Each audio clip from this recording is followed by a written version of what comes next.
They tried to sell my lake, like it was theirs.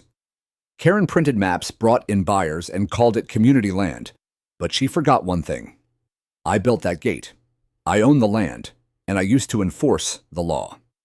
She called it shared access. The sheriff, he called it trespassing. They laughed when I locked the gate, but they panicked when I showed them the paper trail. The deeds, the cameras, the truth. Now the lake is quiet again. And the new sign says it all: Harris Lake, private, protected, preserved. This lake stayed mine, and they paid for every lie. I bought this land for the lake, not for the view, not for the tax write-off, and definitely not for the neighborhood. It was the lake that spoke to me. A quiet, glimmering basin, tucked behind the ridge, hidden from the cul-de-sac above, fed by spring runoff and decades of careful preservation. A place I could retreat to after years of dealing with bureaucracy field reports and the politics of state resource management. The deed said Parcel 17A, and it came with water rights dating back to the 60s, right before the subdivision was ever dreamed up. I made sure of it. In fact, I oversaw the water allocation plans for this county back when I worked with the Department of Natural Resources. I knew the paperwork backwards. So imagine my surprise when I started hearing neighbors call it the HOA Lake. At first, I thought it was just neighborhood gossip, a slip of the tongue. Someone new in the community maybe assuming too much. But it kept happening.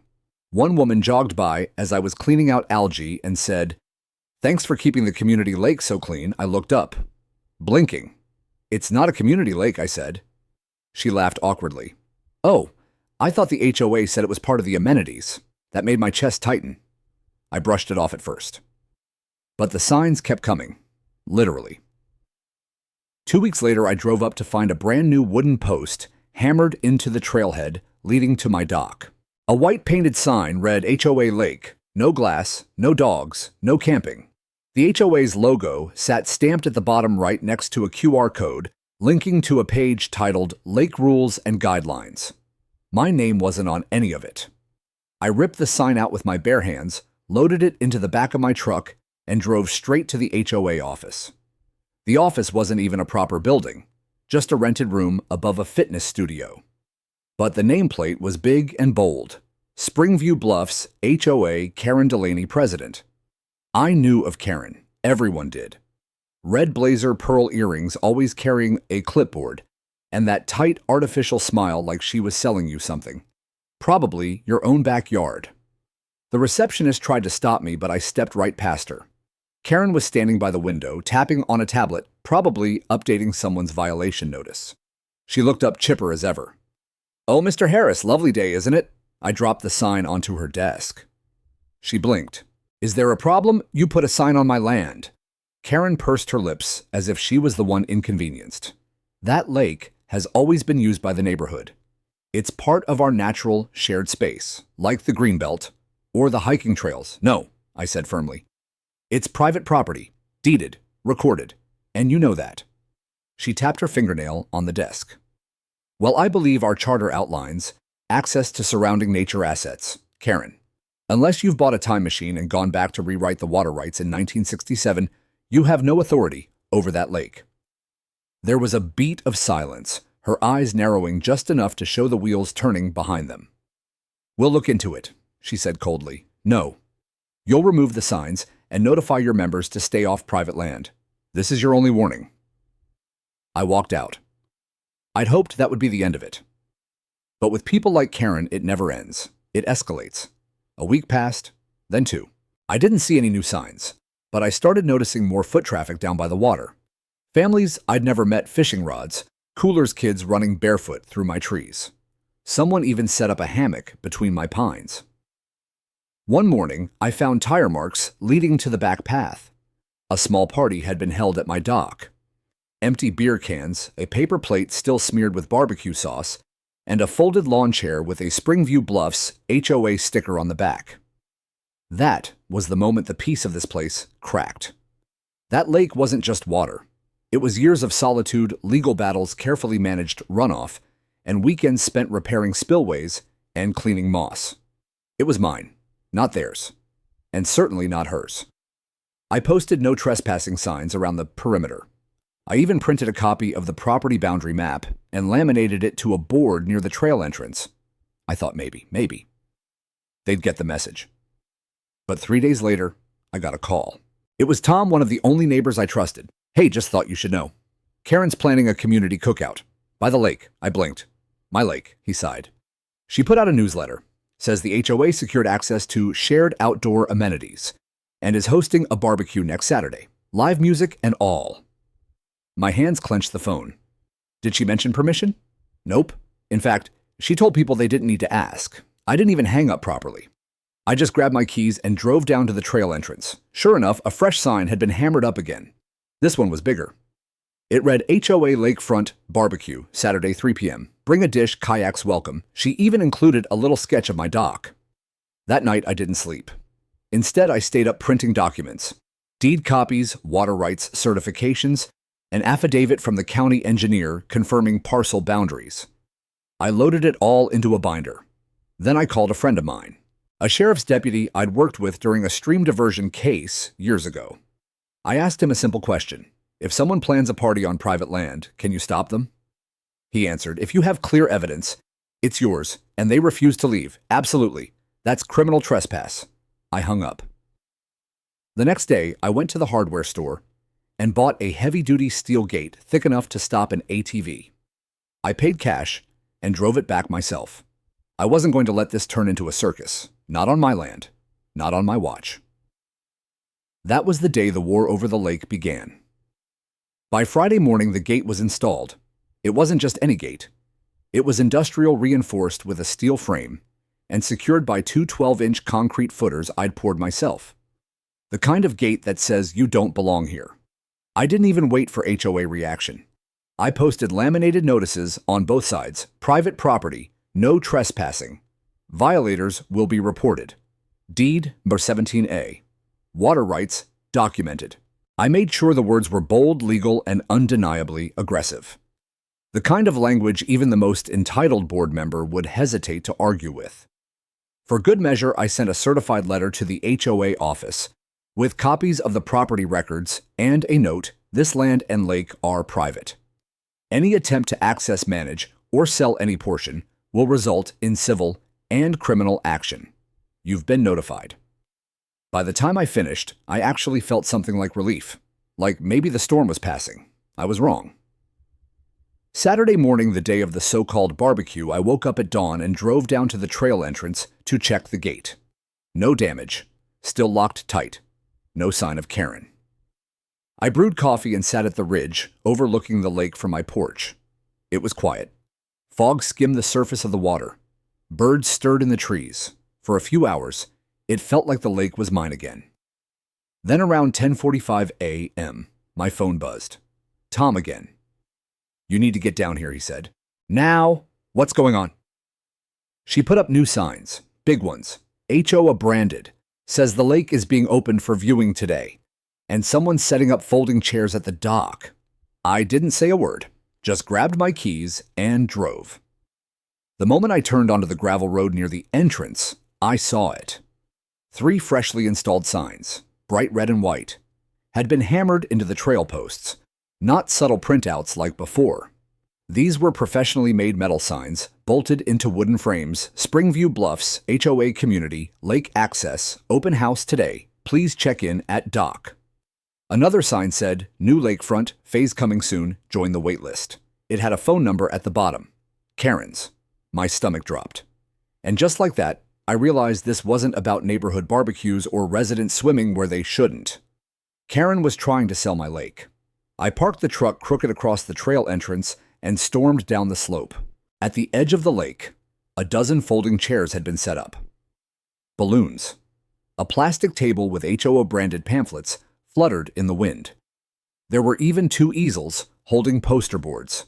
Renderings of future lakefront homes complete with little people kayaking in the water I'd maintained with my own hands for 15 years.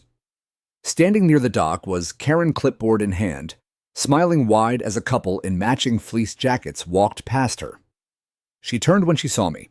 "Mr. Harris," she said, tone clipped, "I'd appreciate if you didn't block the entrance like that. We have scheduled viewings." Viewings of what I asked. My voice was low, controlled, She gestured to the lake like she was unveiling a product. The board voted to rezone and open limited access to non-resident members. You can't vote on something you don't own, Karen. We believe the boundaries are ambiguous, she said, flipping her clipboard. There's been precedent. Community lakes, especially when used historically by residents, can be included in amenity upgrades. Do you have a legal ruling, a court order? She didn't answer. Didn't think so. The couple overheard us and started backing away. I stepped closer to the dock. That's my dock. This is my lake, and you've got 5 minutes to clear every sign, chair, and balloon before I call the sheriff. You can't stop us from accessing community assets, Karen snapped. And by putting up a gate, you're violating the HOA's shared access clauses. I took out my phone. No, I said calmly. I'm protecting my legal property, and you're violating trespass laws. Title 3221 of this county's code. You want to keep talking, or should we wait for the deputies? I hit dial. Karen stiffened. I spoke directly to dispatch, giving my name, location, and explaining that an HOA representative was attempting to sell and occupy private property under false pretenses. I mentioned I had the deed on hand. The moment I hung up, Karen's smile cracked. She motioned to a younger man in a blue shirt and whispered something. The easels came down. Balloons were popped one by one. The folding chairs were being stacked before I could even say a word. It would have been almost comical if I wasn't so furious. 15 minutes later, 2 sheriff's cruisers pulled up. Deputy Rollins, my old contact, stepped out first. He gave me a quiet nod, then turned to Karen. Ma'am, I'm going to need to see your paperwork. She blinked. Paperwork, anything proving the HOA has a legal claim to this parcel. Karen looked to me, then back to him. It's community land. He raised his hand. Then the burden of proof is on you. Mr. Harris here has already submitted documents verifying full ownership. You have anything that says otherwise? Karen fumbled through her bag. The man in the blue shirt stepped in, but Rollins cut him off. Sir, I'm speaking to her. She pulled out a folded HOA charter, some community expansion maps, and a blurry aerial photo printed from Google Earth. That was it. Rollins didn't even flip through them. This isn't enough, he said. This is a civil issue at best. But trespassing on private land with intent to profit, that could turn criminal real fast. Karen tried to speak. Her voice cracked. But the board doesn't overrule county land records, Rollins said flatly. You're going to take this all down. Now. Then you can talk to a judge. The second deputy walked over and started removing the signs.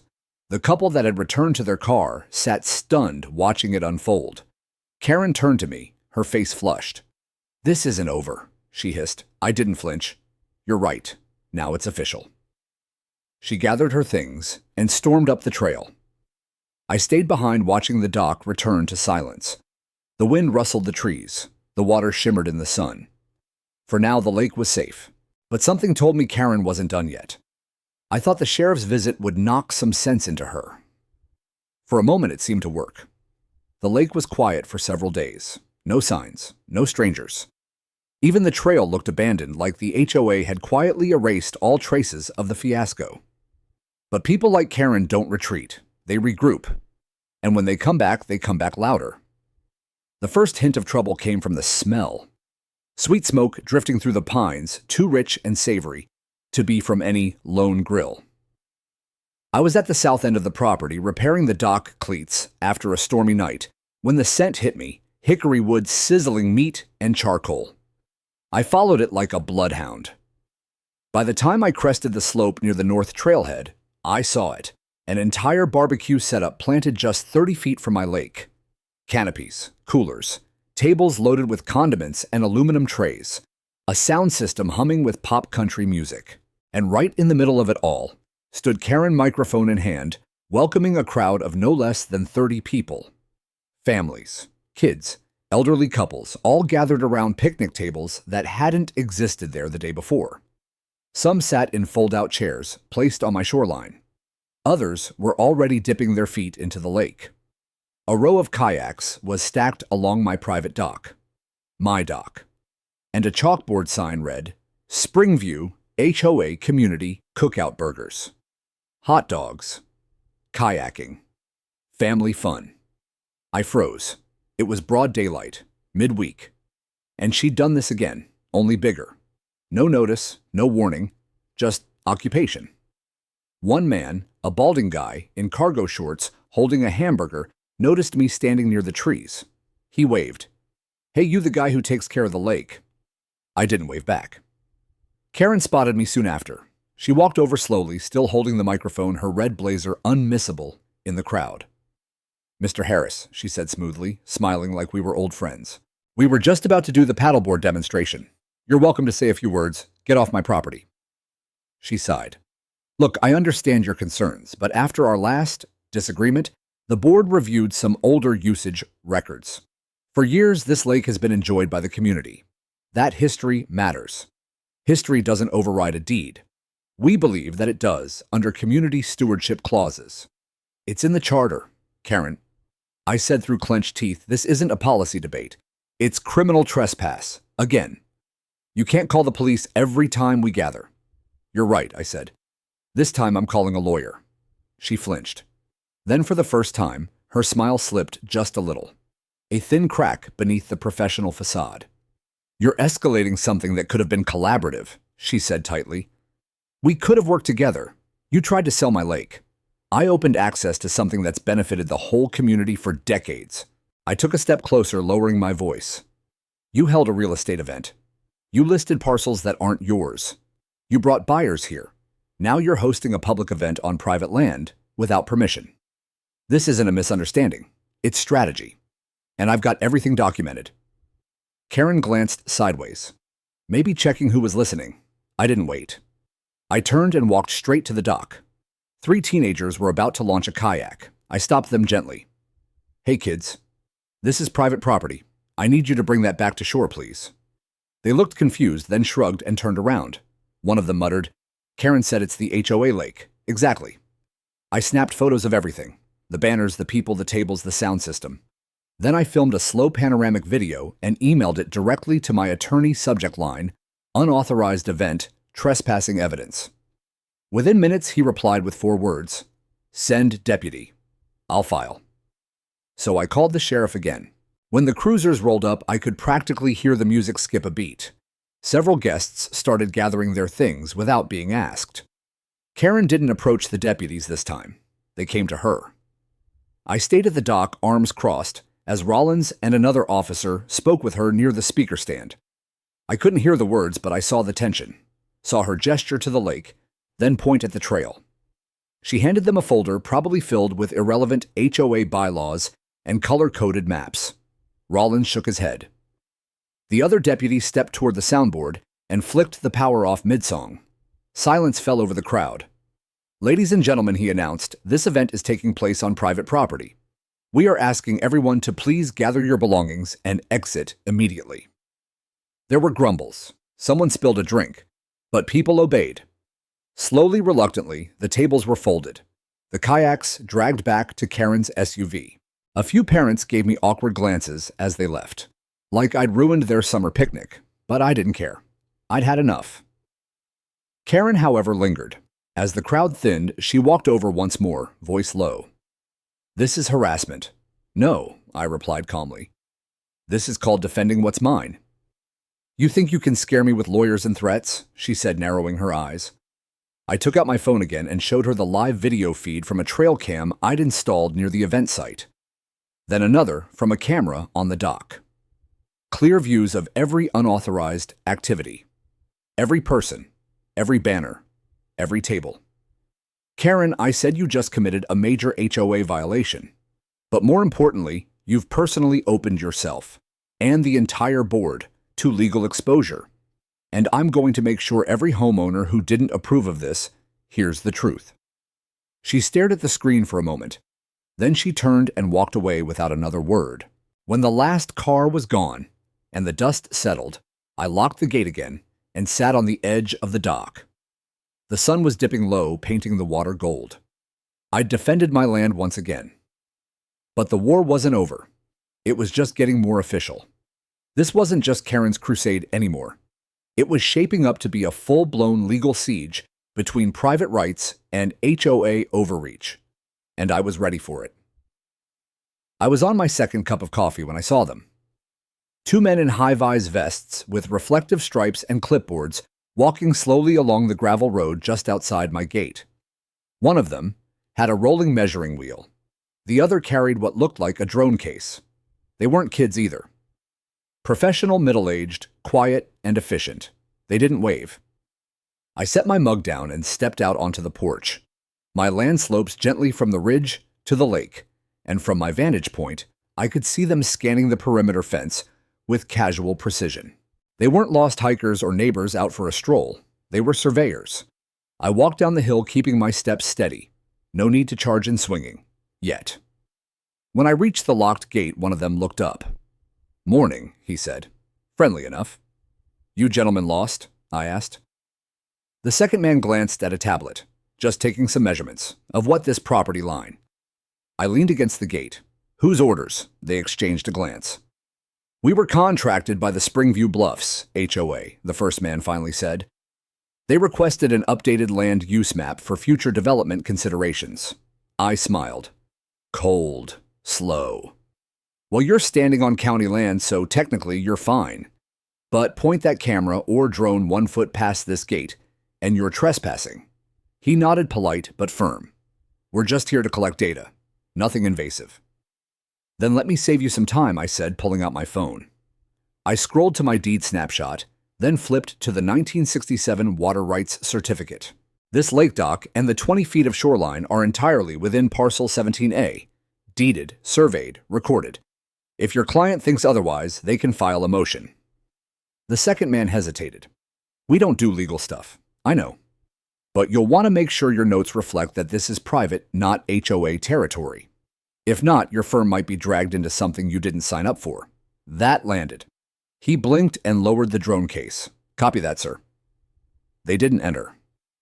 They spent the next 10 minutes on the roadside, took a few wide-angle photos from the public access zone, then left without another word. I watched them all the way down the road.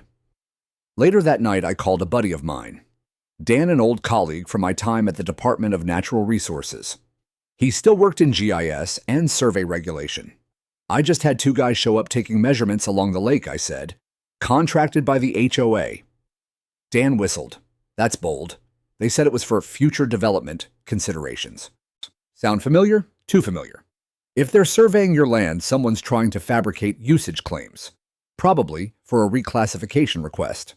I sat forward. "Can they do that?" "Not without notice to the landowner. But I've seen HOAs try to declare implied community usage or file for conditional easements, especially if they think they've got old photos or fake maintenance records." My pulse thudded. "They're laying groundwork," I muttered. "Exactly," Dan said. "Watch for map amendments. If Karen's smart, she's trying to create confusion around your parcel boundaries. If she gets even one planning commission member to believe that trail is shared access, she'll push for annexation or community designation." "I've got the old records," I said, "predating the subdivision." "Good. But make sure you also get recent aerials land surveys trail cam footage. Anything that shows undisturbed exclusive use, because they're about to start lying on paper." I thanked him and hung up. And then I got to work. That night, I pulled out every folder in my storage room. Old county mailings, inspection notes, my purchase documents, even my hand-drawn maps from when I first walked the property line with the original owner. Then I ordered a professional land survey from a firm not connected to the HOA, and booked an appointment to have them mark every single boundary corner in bright orange flags and steel posts.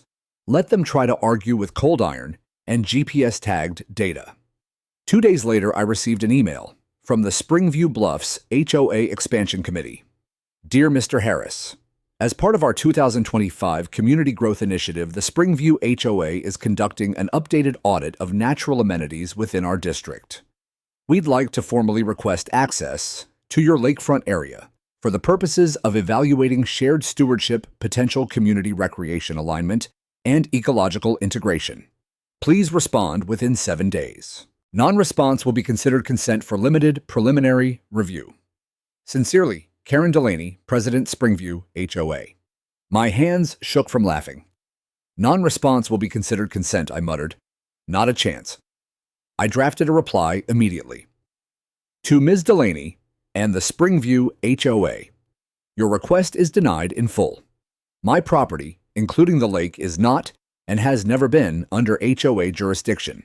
Any unauthorized access will be documented and prosecuted. Furthermore, any implication of shared stewardship or recreation alignment is factually and legally false. I suggest you review Parcel 17A boundaries recorded in County Book 219, page 47, before making further assumptions. Respectfully, Jack Harris. I hit send. And then I called the county clerk's office. The next morning, I filed a notice of encroachment risk attached to my parcel number, a legal step that signals potential conflict and puts any future filings under additional scrutiny. It wouldn't stop them, but it would make things slower and messier for anyone trying to slide something through unnoticed. Then I paid a visit to the Planning Commission office myself. Just as Dan predicted, a map amendment proposal had been submitted under the Springview HOA's name, requesting reclassification of the lake as a shared community amenity for long-term HOA planning. They listed historical public use and community access trails as justifications. Karen was playing a long game. She was trying to rewrite the landscape one pixel at a time. And if I didn't stop her now one morning, I'd wake up and find the county calling my dock a common area and the lake named after the HOA. But not on my watch.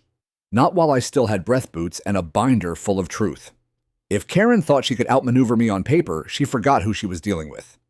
I'd spent 25 years in state resource management auditing rural land use cases, just like this. Some even messier. I'd seen false affidavits, mysteriously vanished survey records, and HOAs that thought they were sovereign states. This wasn't my first land war, but it was the first time the battlefield had been my own backyard. I knew what to look for. The first thing I checked was the county planning docket. It took me an hour to dig through the recent filings, but there it was, document number SP2408, submitted by Springview Bluffs HOA Expansion Committee. Attached was a 12-page proposal and an annotated aerial map with my lake labeled as Community Lake A. They'd used Google Earth imagery and highlighted a trail that barely touched the edge of my property, calling it a historic access route. They claimed residents had used the lake freely and frequently for over a decade, and therefore it qualified under community easement precedent. I nearly choked. There was no easement. There never had been. And the only people who'd used the lake were trespassers I'd kicked out personally. If usage alone established ownership, then half the deer in the woods would have land titles.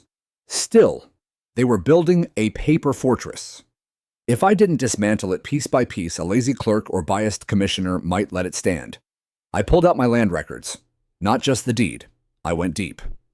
Surveyor's plats from 1967, engineering memos, boundary reaffirmation filings, even a fire mitigation grant from 2013 that described the lake as privately managed water retention. All of it documented, stamped, and certified. But the real gold came from an unexpected place, a neighbor named Marcy.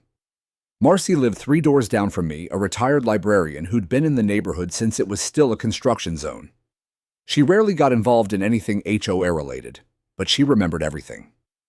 I brought her some fresh zucchini from my garden and asked gently, "Do you remember if the HOA ever maintained the lake?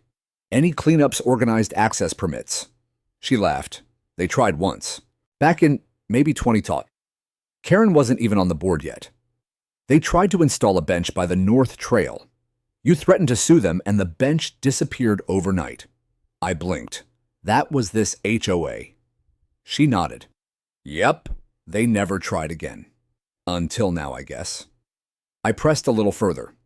Turns out Marcy kept a box of old HOA newsletters.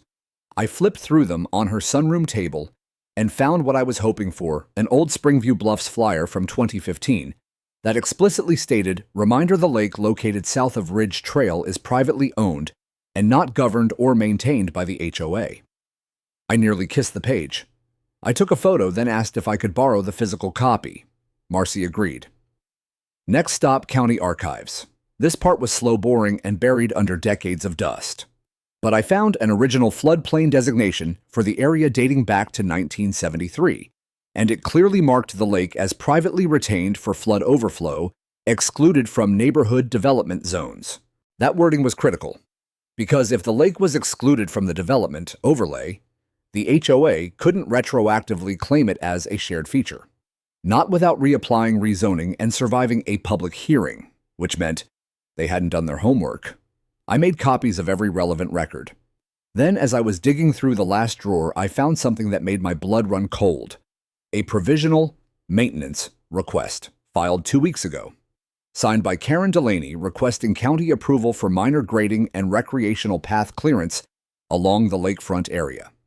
On the form under location and parcel ID, she had listed Parcel 17A. My land. There it was, in ink. She had falsely claimed ownership of my property on a government form. That wasn't just HOA overreach, that was fraud. I took the form straight to the county inspector's office, the clerk on duty, Rick, who I knew from my old job. Read it, frowned, and whistled low. "She signed this?" he asked. "Yep." Rick leaned back in his chair. "We processed this last week. It's pending a site visit. But if she doesn't own the parcel, she doesn't," I said, slapping down the floodplain designation, the 2015 HOA flyer, and a laminated copy of my deed. He nodded. "Okay, this is big. I'll flag this immediately. She's in violation of submission code. That could nullify the entire application. More than that," I said. "It's a legal liability." He looked at me. "You want this escalated?" "Yes." "All right," he said. "I'll log it as a potential fraudulent filing and notify the county legal liaison. But if you want enforcement, you'll need to file a separate complaint with the sheriff and send a cease and desist to the HOA board." I was already one step ahead. By that afternoon, I'd delivered a cease and desist letter, hand-delivered and signed for, addressed to Karen and the entire board. I included copies of every document I had, from Marcy's newsletter to the survey maps to the floodplain records. And then, for good measure, I filed a formal police report citing false representation of property ownership with intent to develop. Let Karen deal with that when she opens her mailbox. I ended the day by setting up 2 more trail cameras hidden in the trees overlooking the lake entrance and the far end of the shoreline. If they so much as touched a rock out there again, I'd have them on tape. And as I sat on the dock binder beside me, coffee in hand, I realized something. This wasn't just about a lake anymore. This was about the principle, about one person, me, standing against a machine that thought it could bully, bend, and bulldoze its way into control. But unlike most people they'd pushed around, I knew how to push back, and now I had the paper trail to prove it. The next morning I woke up before sunrise. Something had shifted inside me overnight. The quiet anger was gone. The waiting. The hoping that maybe Karen would stop, maybe the board would back down, maybe someone would realize this was insane. No. This time I was going to make it impossible to ignore. I pulled on my old steel-toe boots, threw on a flannel, and started hauling lumber from the shed. By 6:00 a.m., I had dug 2 fresh post holes at the edge of the access trail and dropped in 4x4s, anchored with concrete. While the mix cured, I rolled out 2 heavy aluminum signs I'd designed and ordered overnight. They were bold, bright, and legally bulletproof. The first one read, "Private property parcel 17A. This lake and surrounding land are privately owned. Deed recorded book 219, page 47. Trespassing is a criminal offense under Title 3021. Violators will be prosecuted. Surveillance in use." The second one was even more direct notice to HOA members. This is not an HOA asset. Any claims made by the Springview HOA regarding ownership access rights or community usage of this lake are false and unsupported by law. Cease and desist letters have been filed. HOA board is under legal review for fraudulent activity. Jack Harris, legal owner. I laminated extra copies and stapled them to trees, fence posts, and the old trailhead kiosk. I made sure no one could say they didn't know. Every entrance was covered, every angle, every lie exposed. Then I locked the gate again. But this time, I didn't stop there. I pulled out my drone. I'd bought it a few years back for wildlife monitoring, but today it had a different job. I flew it 150 feet up and took high-res shots of the entire lake shoreline and fence line. Then I overlaid the official parcel boundaries using county GIS data and added timestamps and coordinates.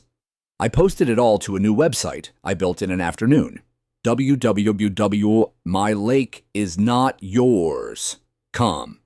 http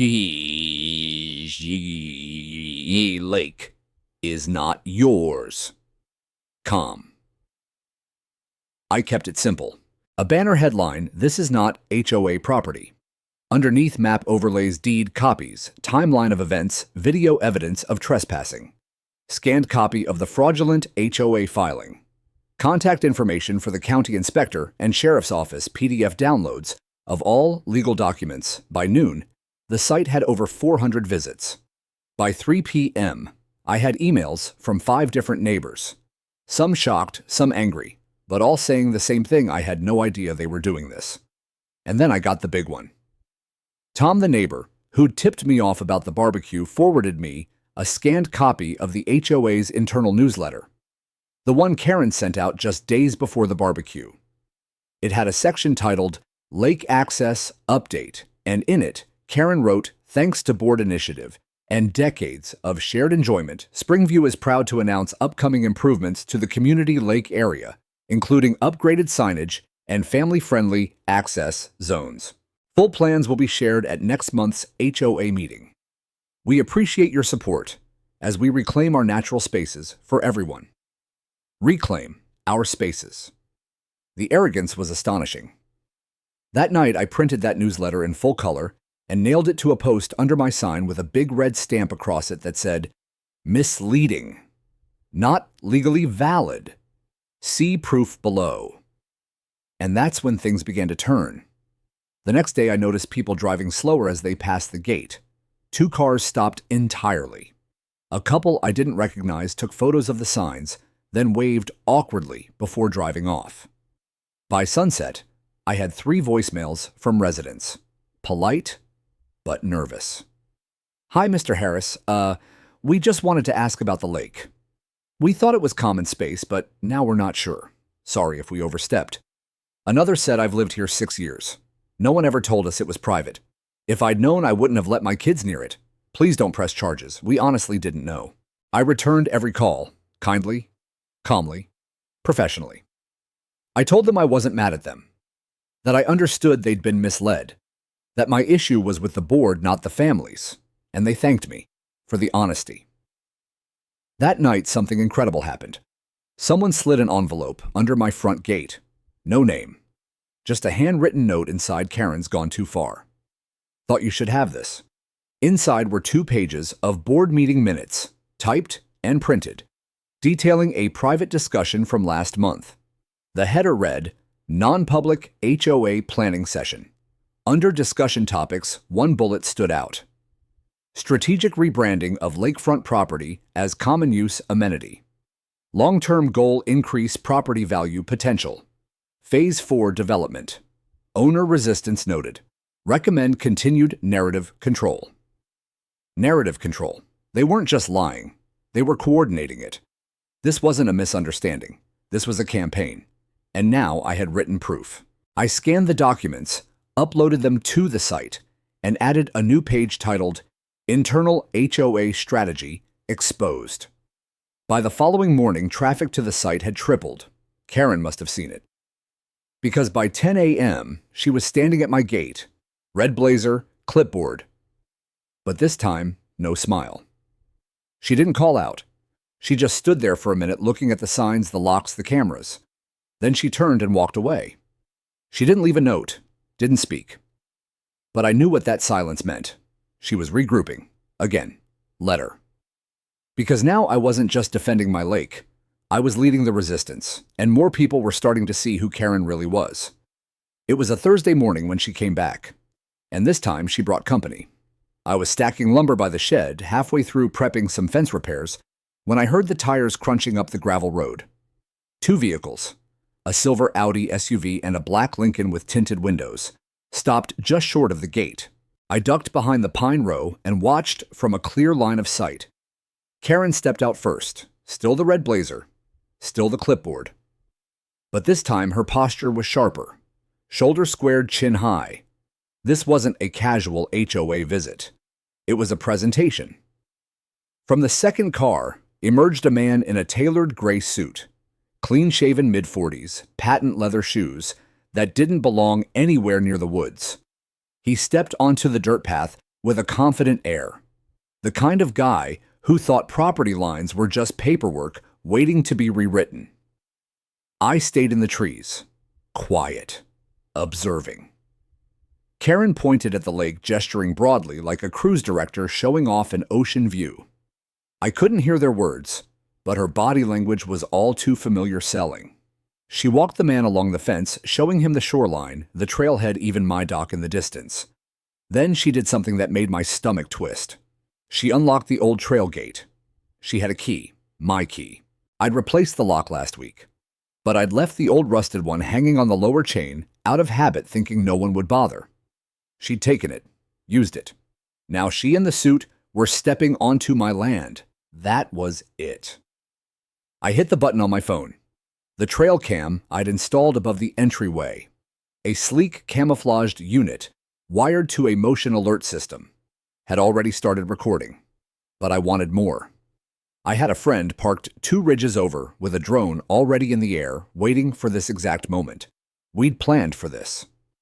I grabbed my binder, my phone, and my laminated property map, then calmly walked down the hill and stepped out just as they reached the edge of the lake.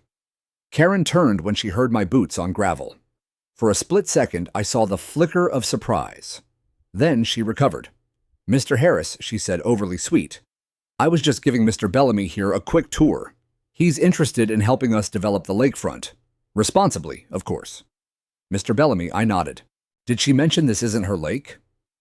The man blinked. "She said it was part of the HOA master plan. That there's historical access precedent." "Historical access doesn't equal ownership," I said, flipping open my binder. "Here's the recorded deed, parcel 17A. Owned by me since 2008. Fully fenced, never legally annexed. And if you check the county GIS overlay, you'll see it's excluded from all HOA development zones." Bellamy looked at Karen. She stiffened. "We have documents suggesting ambiguity. Usage patterns trail presence. You have a key that doesn't belong to you," I cut in. "And you're standing on private land with a commercial intent. That's criminal trespass." Bellamy backed up 1 step. I held up my phone.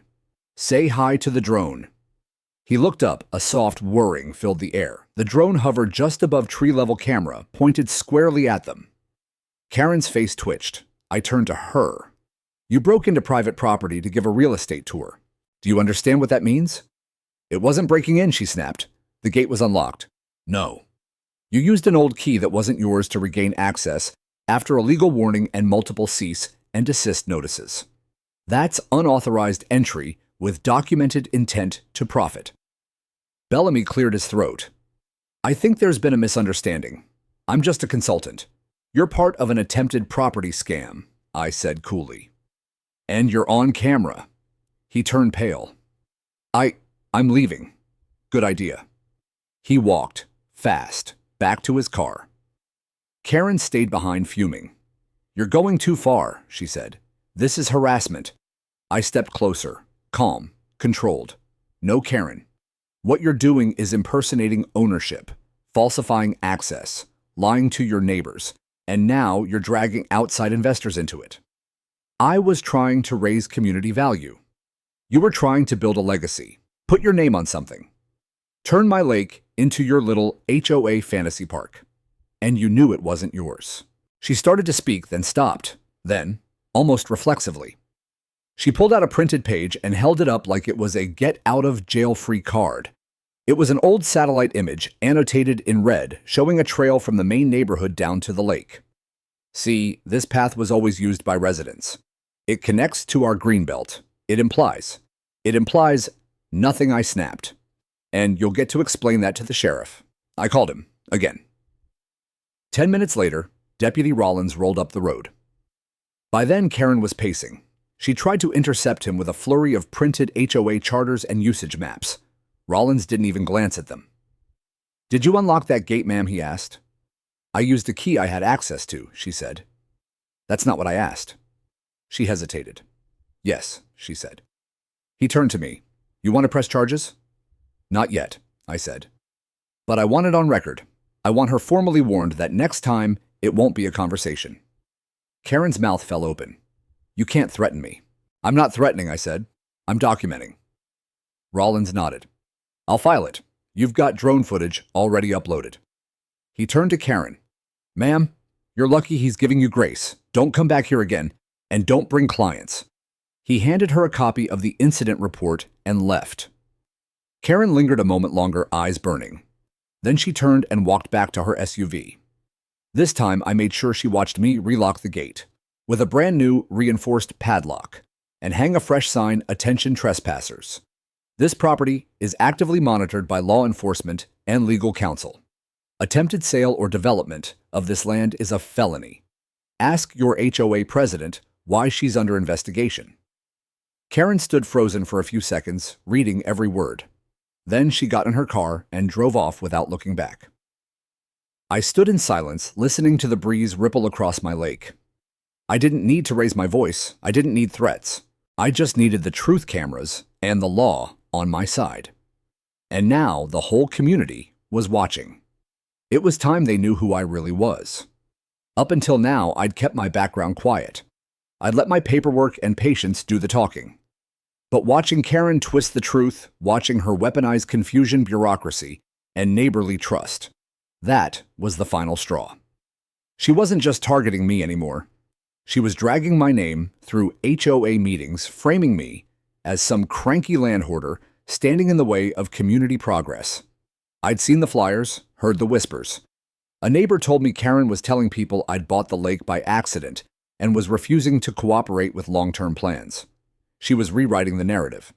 So I decided to rewrite it back, in public. The Springview HOA held its monthly meeting on a Tuesday night in the community hall, a repurposed church building just off the main road. Normally, maybe a dozen people showed up. That night, the room was packed. Every folding chair taken. Neighbors lining the back wall. A low hum of curiosity and tension in the air. They knew something was coming. Karen sat at the front behind a long table with 3 other board members. She wore her signature red blazer, hair immaculate, expression unreadable. A stack of papers sat beside her, probably another amenity proposal. But she didn't know I'd be speaking. I waited until the floor opened for community comments. Then I stood. I held a rolled blueprint in one hand and a binder in the other. A few heads turned. A few more whispered. Karen's eyes narrowed. Name for the record, she said, tapping her pen. Jack Harris, I said, owner of Parcel 17A, the lake. A hush fell. I stepped forward slowly and laid the blueprint flat across the front table. It was a 1973 water basin engineering map issued by the state and stamped with my initials. Back when I was a junior engineer with the Department of Natural Resources, I pointed at the lake's contour lines. This is a natural retention basin, originally mapped for flood overflow protection. It sits entirely outside the Springview HOA jurisdiction. Karen scoffed. That's just a map. I raised a finger. Let me finish. I turned to the crowd. For 25 years, I worked with the state overseeing land use, watershed management, and rural floodplain development. I've signed off on more properties than this entire board has ever walked. And when I retired, I bought this land, specifically because I knew its value, its independence, and its vulnerability. I paused. I knew a day would come when someone like Karen would try to claim it. A low murmur rippled through the room. I opened the binder. These are deed records, survey maps, floodplain exclusions, and development denials, all naming me as the sole owner and steward of that lake. These, I said, holding up a separate folder, are cease and desist letters, county filings, a pending investigation into fraudulent land submissions filed by this board under her name. Karen shifted uncomfortably. And this, I said, sliding the final document across the table, is a copy of your HOA's internal planning notes, given to me anonymously by someone on your board, outlining how you plan to rebrand my property as an HOA amenity, despite knowing you had no rights to it. Karen's face went rigid. A few board members leaned in, reading the document. One of them, a man named Doug, who'd never looked comfortable around her, turned pale. "This is a mischaracterization," Karen said quickly. "We were acting in good faith. The community has used the lake for years." "No," I said. "You used misinformation. You made promises. You tried to sell access to something you didn't own. You hosted public events on private land. You entered with keys you weren't given. And you lied about my intentions." I faced the room. "I've never once denied respectful conversation. I've never called the police on a child. I've never threatened a neighbor. But I will defend my land, legally, peacefully, and completely." A woman stood near the back. "You really worked for the state, yes, ma'am." "My specialty was conflict zones like this, where HOAs and private landowners collided. I know every trick in the book." A hand shot up from the second row. "Is it true Karen filed a permit to build on your property?" I didn't answer. Instead, I projected the scanned maintenance permit on the screen behind me. "Filed under Karen Delaney, parcel 17A," the room gasped. I let the silence hang. Karen stood abruptly. "This meeting has gotten out of hand. Mr. Harris is not a board member." "But he is a resident," someone called out. "And you're lying." Another voice. "We were told the lake was common space. A third, are we liable now?" It spiraled fast. The board tried to restore order, but the room had turned. And Karen knew it. Her voice wavered. Her pen tapped faster. Her hands, always so poised, started fumbling with the microphone. Then Doug, the quiet board member, cleared his throat.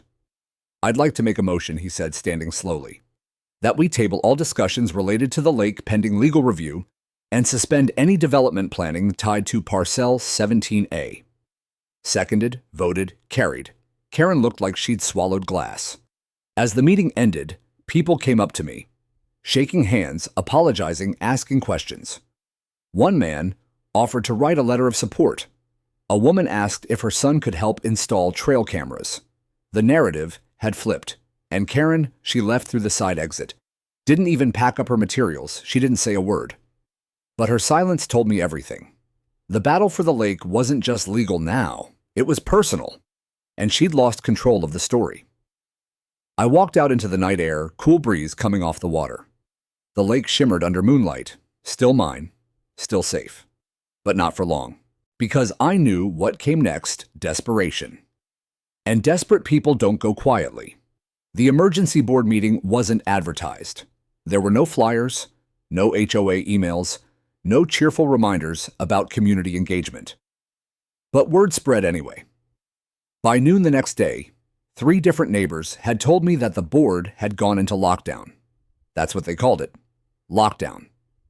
Meetings behind closed doors, phone calls flying back and forth, and Karen's red blazer nowhere in sight. I didn't expect to be invited. But I didn't need to be, because by now I had leverage.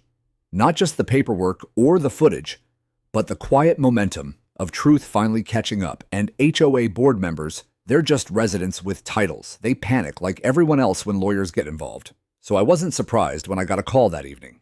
"Mr. Harris speaking. This is Doug Sanders, HOA Vice President. We'd like to speak with you." I could hear it in his voice, strained, cautious, like someone trying not to disturb a sleeping bear. "Regarding what the lake, Karen's filings, her conduct, we, may have made some procedural errors. The board would like to meet with you privately. Location?" He hesitated. "My house. Perfect." Doug lived on the outer edge of the subdivision in a modest single-story home with a cracked driveway and a chain-link fence that didn't quite close. His porch light flickered like it was tired of being useful. In short, he didn't scream HOA executive. When I arrived, the entire board was already there. 4 of them sat stiffly around a card table in the living room. Doug, 2 women I recognized from past meetings, Lisa and Marlene, and a tall, silent man named Eric, who always looked like he regretted agreeing to anything. Karen was notably absent. Doug cleared his throat.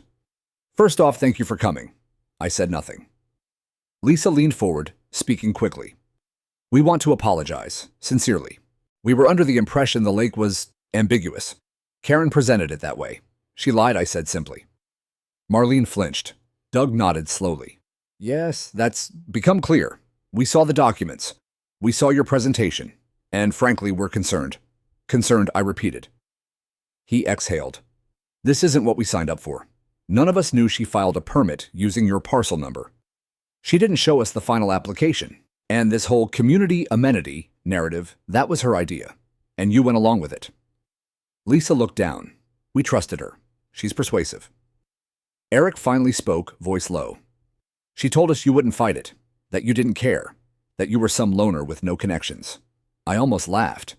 Instead, I let the silence hang. Doug broke it. She's out of control, and we're worried about legal exposure. We're getting emails from residents, calls. Someone forwarded your website to the county. There's talk of an audit. Good. I crossed my arms. What do you want from me? He straightened. We'd like your help. We're planning to call an emergency vote to suspend Karen as board president pending investigation. And Lisa picked it up. And to issue a formal apology from the board. Public. Signed. Stating clearly that the lake is private and that the HOA overstepped. I raised an eyebrow. Why now? Because if we don't, Doug admitted we're afraid we'll all go down with her. That was honest, and I respected it. But I wasn't going to make this easy. I want it in writing, I said. All of it. The apology, the vote, the admission of misuse of authority. Done, Lisa said quickly. I want Karen barred from any future development discussions regarding properties she doesn't own. Permanently. Reasonable, Marlene said. And I want a copy of all internal communications regarding the lake sent to me within 48 hours. Every email, every note, no redactions. They glanced at each other. Eric nodded. You'll have it. Then I'll hold off on pressing charges, for now. Relief flooded the room like someone had opened a valve. Lisa leaned back, exhaling. Doug rubbed his temples. Marlene wiped her glasses. I stood. Before I left, Doug followed me to the door. She built a machine, he said quietly. Convinced us we were doing something noble. Fixing things, building value. But it was all about her. I didn't respond. Because I already knew. The next day, the emergency meeting was held. This time, with the whole neighborhood invited. It was tense from the start. Karen was there sitting rigidly at the head of the table like a queen who hadn't noticed her crown had slipped. She didn't speak, not once. Doug did the talking. He stood before the crowd and read a prepared statement. It outlined the board's mistakes, acknowledged my ownership, apologized publicly, and announced the vote to suspend Karen Delaney as HOA president. It passed unanimously. No applause, just stunned silence. Then murmurs, whispers, a slow tidal shift of realization rolling through the crowd. Karen sat there for a full minute, unmoving, then stood abruptly and left the room. No eye contact, no final speech, no farewell, just gone. That night I sat on the dock as dusk settled over the water. The wind moved slow and steady across the surface. I watched the reflection of the stars break and ripple in soft waves. No lights, no music, no HOA banners, just quiet. The kind I hadn't felt in months, and in that quiet I realized something. This war wasn't just about a lake. It was about boundaries, about truth versus ambition, about how far one person will go to own what isn't theirs, and how far another will go to protect what is. And though the legal dust hadn't fully settled, the balance had shifted. Karen had finally been forced to face the truth, not just about the lake, but about herself. And the community, they'd finally seen what power looks like when it's abused, and what it looks like when it's resisted. Justice doesn't always come in the form of a gavel slam or a courtroom cheer. Sometimes it arrives quietly, in paperwork filed, meetings canceled, or a voice lowered in apology. Sometimes it shows up as the absence of voice, after months of chaos. That's how it felt after Karen was suspended. The signs were everywhere. The HOA newsletter came out a week later, bland, neutered, stripped of any amenity announcements or future planning updates. It opened with a formal apology, 3 paragraphs, signed by the remaining board members, sent to every homeowner. It read, "We acknowledge that recent actions taken by the HOA regarding Parcel 17A and the lake were misinformed, unauthorized, and not representative of the rights of its legal owner, Mr. Jack Harris. We deeply regret the confusion over reach and distress caused by these decisions. The board is committed to transparency, accountability, and lawful governance moving forward. They even bolded Parcel 17A is private property. That alone would have been enough. But then came the real payoff. A letter arrived from the County Planning Commission confirming that Karen's development proposal had been permanently dismissed. All claims tied to the community lake were stricken from the docket. The provisional maintenance permit she filed had triggered a formal review, and thanks to my complaint, the county had flagged her for fraudulent submission. She was fined, not criminal charges, though I came close, but a substantial civil penalty for false documentation and misuse of HOA authority. The board was ordered to repay application fees using their own internal budget, not resident dues. They had to hold a special vote to approve that payment. The irony made me smile. Karen, as expected, didn't return. Rumor was she'd moved out, quietly. After the board removed her access to HOA records and revoked her authority to represent Springview in any external matter. She left behind a house with overgrown flower beds and a for sale by owner sign that sat for 2 months before anyone bothered to inquire. But this story wasn't just about her anymore. The lake was quiet again. No signs, no barbecues, no folding chairs or balloons, just loons skimming the water. Wind threading the trees, the creak of my dock under my boots. I thought that was the end of it. Until one Saturday morning I heard a knock on my front gate. It was Lisa, the board member. She held a Togo tray with 2 coffees and a paper bag. Behind her stood a group of neighbors, maybe 6 or 7.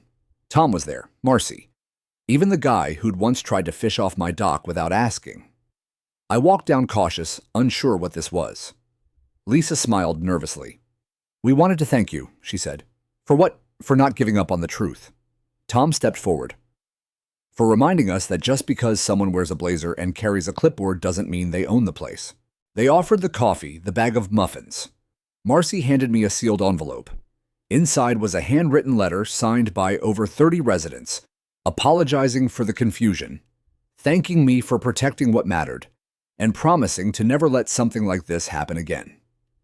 It didn't fix everything, but it meant something, so I invited them in. We stood around the dock drinking coffee, watching the sun rise over the water, and for the first time in months, I didn't feel like the strange old man with a fence. I felt like a neighbor again. A few weeks later, I installed a new gate, not because I was afraid, but because I wanted it to stand as a symbol. On it, I hung a custom-made sign, Harris Lake Private. Protected. Preserved. Respect isn't given. It's guarded. Some days, kids walk by with their parents and ask about it.